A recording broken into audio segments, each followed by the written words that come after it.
भैया एक थी दुल्हन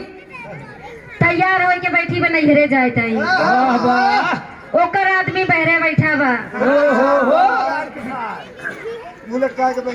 बाहर आए के बैठा थे बाबूजी। अब जेकर औरत चली जाए छोड़ के मुंह तो लटकाइबे के वैसे सबके औरत चली जाती भैया सबके आदमी नाराज होके बैठ जाते खास करके हमरे अरविंद भैया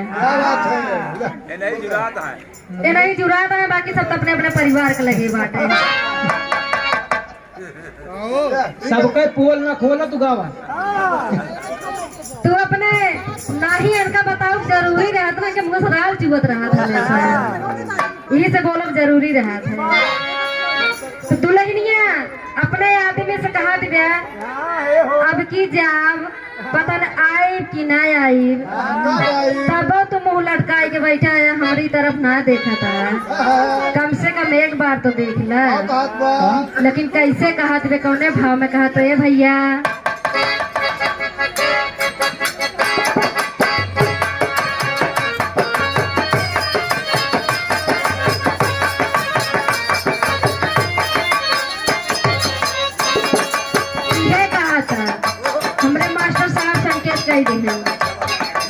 कहत बा हे नजर भर के देखिला नजर भर के देखिला भैया दुल्हनिया बया करता है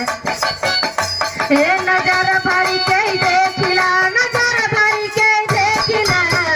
जत बने राजा हो नजर भर के देखिला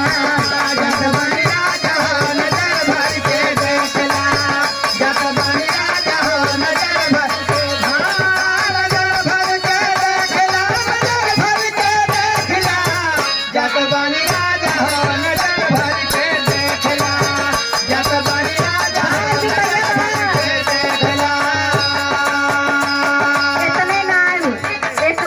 कहा था ए राजा अरे देख लेना हो काहे जिद ठान के बैठ गए हैं एक बार तो देखा क्या कहा था कई लतिया जान का बयाईबा जान का